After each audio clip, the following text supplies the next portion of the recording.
welcome to Weekly GAB with Share Bear.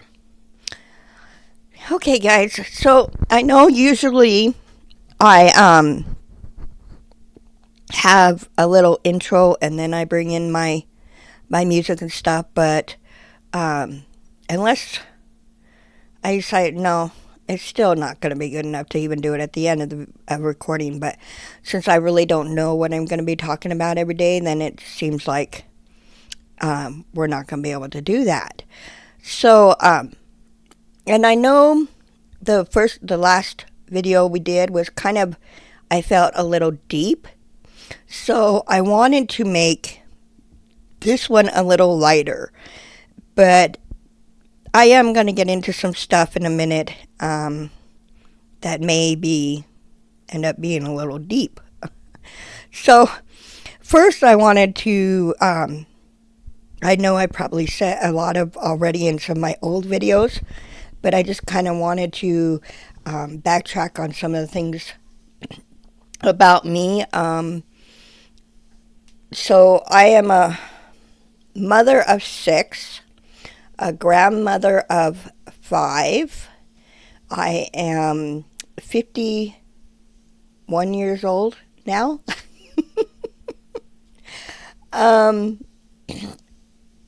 And I guess you could say had a rough childhood. I know a lot of people probably have had it rough or even rougher than me.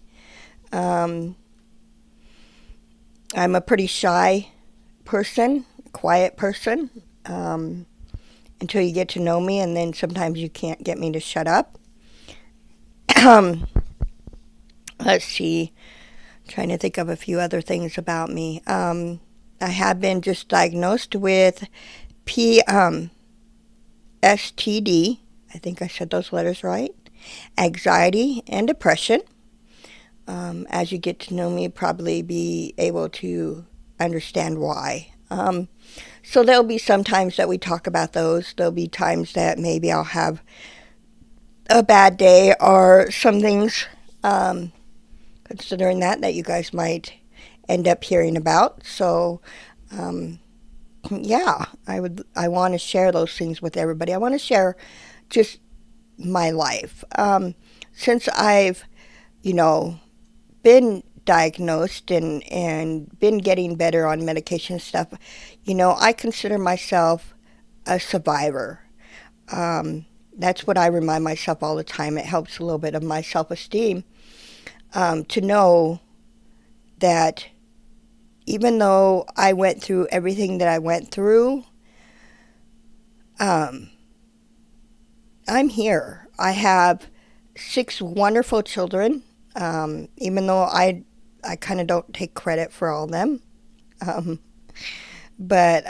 or credit for them being so great, whatever. Anyway, yeah, and now I am married to a great guy. So yeah, I mean, that's what I consider. So there'll be, some good things and some bad things.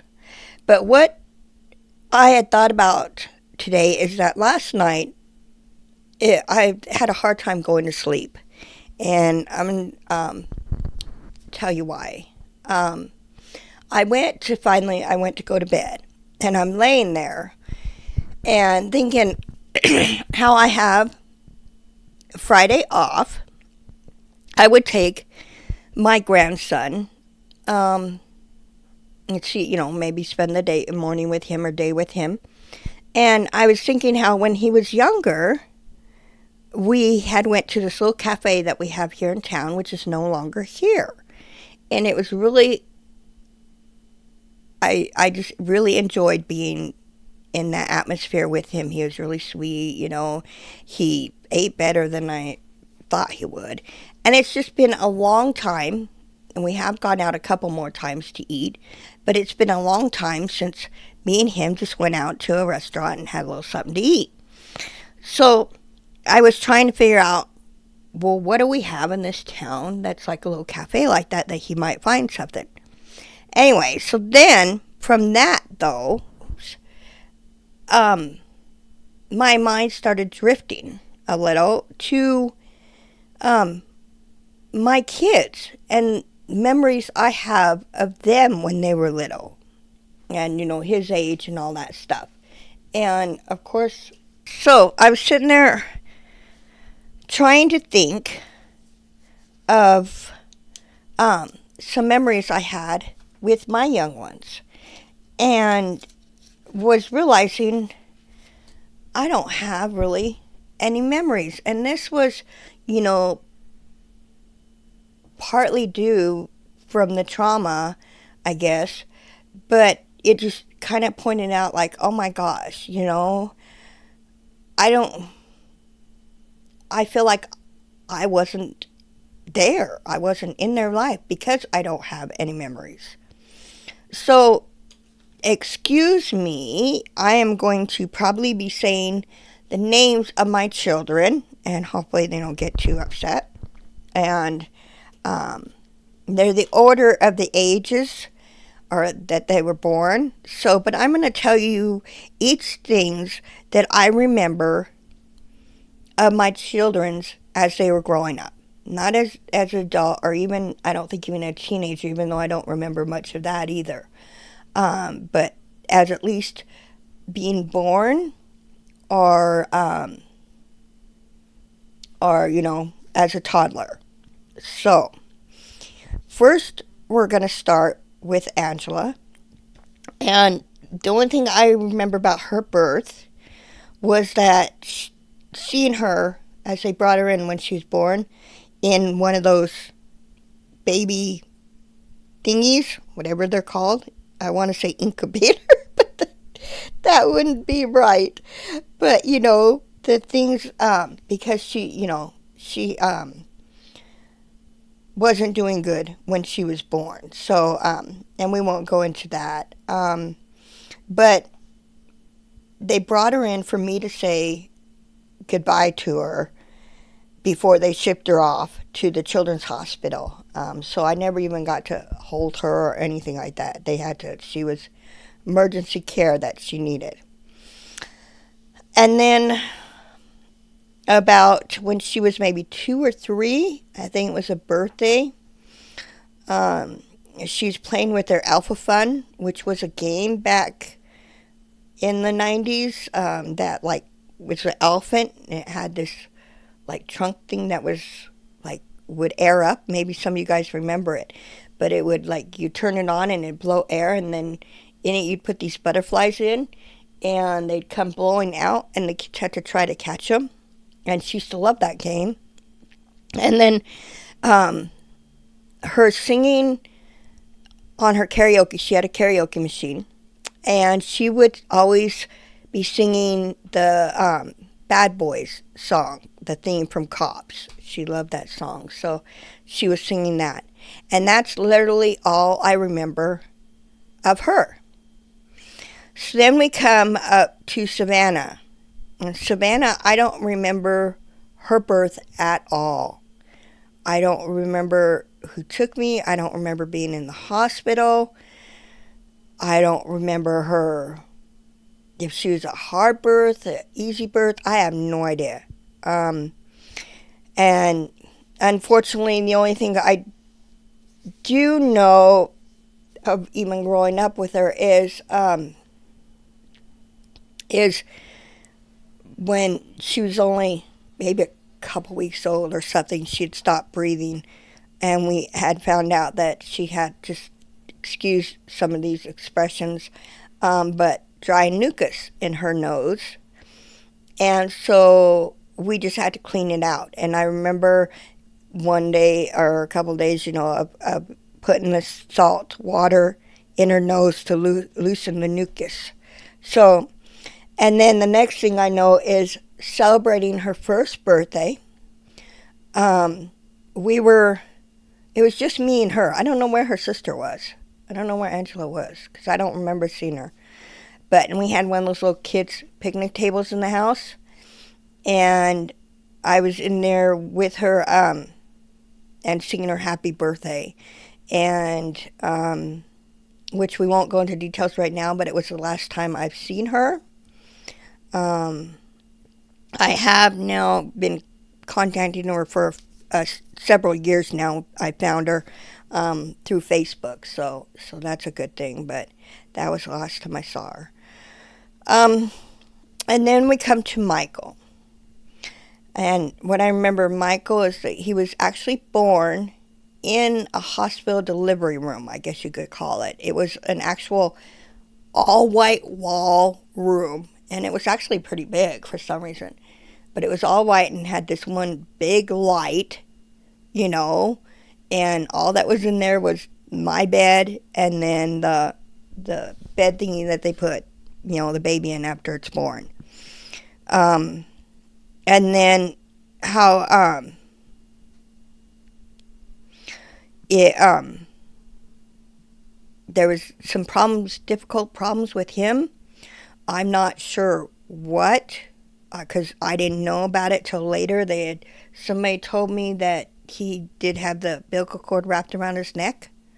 So they're situated with that. But I remember being in there and them being with him, and nobody paying any attention to me. I mean, absolutely nothing.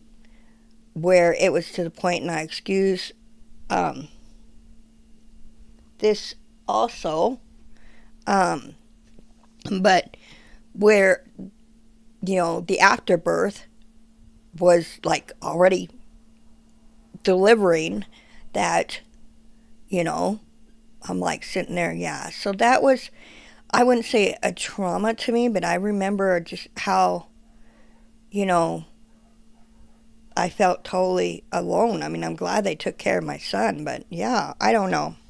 But anyway, then the next thing I remember about Michael is once when he had cast on his feet. And I don't know, maybe we'll get into some of these problems with my children's births. Because my first three seem to have some difficulties. But he had cast on both his feet. And he would he went out crawling out the front door because it wasn't much, we had the front door, not even really a step, and then, the dirt and all that of the yard. And he crawled out there, and then it had just rained. And so he went out there and played, and he just had mud and dirt all over his cast in it. And luckily he was getting them off a couple days later, but yeah, that's what I remember there. And then the next thing I remember is when I can't even tell you how old. That's just it. The memories I can't tell you the ages or time or anything like that. But um, he used to. We had the Nintendo. I think it was the 64 at the time, and we had the Donkey Kong game, and he loved sitting there playing the beginning of the game just so he could dance to the song. He would dance like the characters, and I remember watching him. He was just so funny. It was so. But, and then that's basically the last thing I remember of Michael. And then comes Dakota. Um, Now, I do remember getting to the hospital with her because I had been living with my mother and her boyfriend at the time, and they drove me to the hospital. And I only remember that because my mother's boyfriend was speeding to the hospital, and he literally was getting pulled over. I mean, the cop came behind him, but he went all the way up to the hospital. Um, and as my mother took me in, I guess she explained to the cops what was going on. And as far as I know, he actually didn't get a ticket. So, but um, I remember being in the hospital room, and Dakota, the doctor had come in and everything's like, oh, okay, she's doing okay and all that, da da da, and stuff. And he had left and was taking care of another patient. I don't know where. Anyway, and the nurses were like, oh, she's coming. And they tried to call down to the doctor but he did not make it in time, and the nurses ended up delivering her. I also remember on when she was coming out. I excuse that also, I guess. Um, as she was being born, the sun was just coming up also. And so that's one thing I always remember. I don't know why, but and then I don't remember anything else about her childhood at all. I mean, all my kids, I have pictures, I have a few videos of them growing up, but I still, even looking at the pictures, I'll sit there and say, "Oh, okay, that's you doing this, and this is these people with you," but I don't remember being there. So it's kind of like somebody else is showing me their pictures, their family pictures when I look at them. So just so you know, it's not that I don't have anything. I just want you to know these are actual the memories that I have. So then we come to Miranda. And Miranda, I don't remember anything about her birth. I want to even say I drove myself to the hospital, but I don't know if that's just like a thought in my head or if I really did.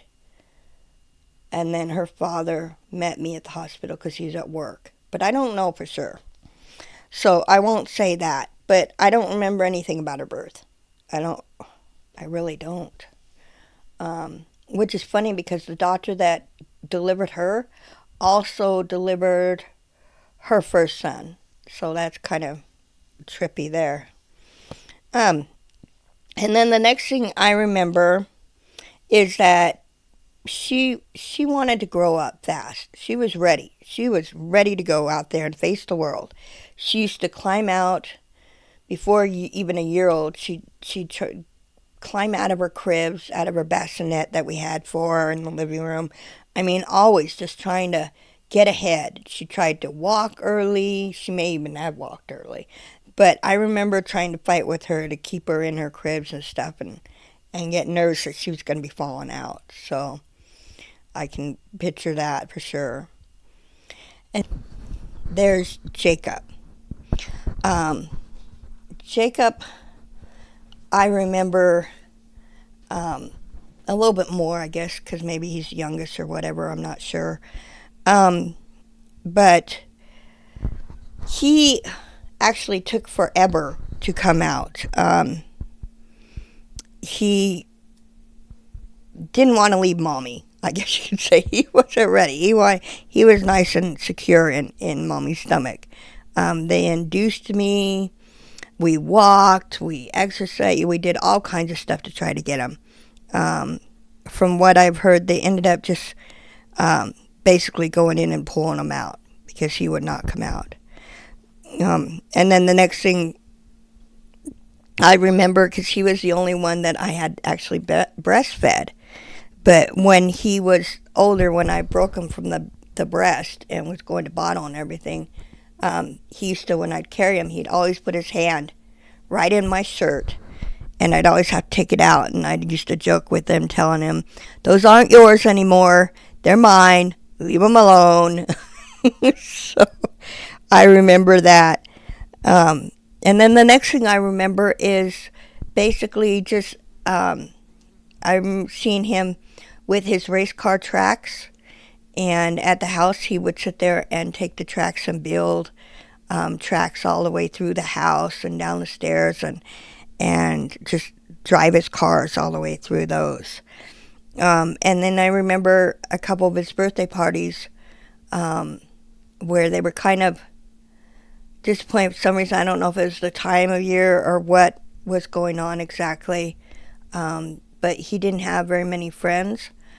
So one year he had one of his female friends, and I want to say it was Amber, I think is his girlfriend, was his girlfriend's name or something like that. I don't remember what her name was, but she came. I think it was her one year. And then the next year was Trenton, his best friend, which he's still friends with today. So, and that's all I remember of Jacob. So, and I brought this up because I just wanted to kind of, you know, because I don't really understand, I guess. It's like, is it just me, or is that really how things work? Is it just everybody just like a couple of little, I mean, I feel like there's so much missing. And I know that with trauma, that stuff can happen, but is that the case in this point, or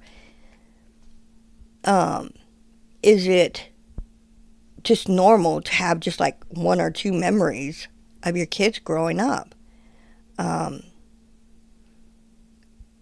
Because I know there's a lot of times when, you know, the kids will talk to me about this or that or something going on, or that something happened, you know, in the past. And I'm like, I don't remember that at all. And then there's times like, oh, okay, I remember, but I still can't picture them happening. So, yeah, it was just something I kind of wanted to share this week with you guys. It was, I don't know, nothing. I don't know. I don't even know. I'm trying not to say I don't know that much. That's not what I'm trying to do here. But on that note, that's, I guess, basically all this time. I'm hoping next week I really will not be as in depth as I am, and make it a little bit more fun and interesting, I guess you could say. But, and I forgot to say this, Beatrice really, every week, she's got to say hi. At least she could do is show her face to you guys. That would be a little bit nicer, wouldn't it? But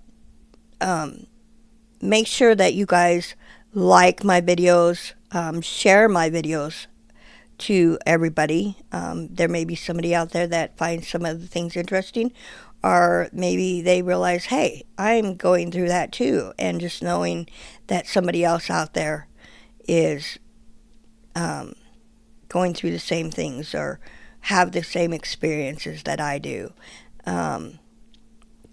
Beatrice, seriously, stop. And subscribe so you get notified that, and put those notifications on of a new video, especially when like I ended up taking that long term. I don't plan on doing that again, but just in case there's some time that I end up having to take off and not be able to record, then you'll definitely get the next one, a notification for the next one. So, and you know, I'm glad to have you all here, and I can't wait till the next time we can get together. But for now, make sure you love one another and care for one another. Bye.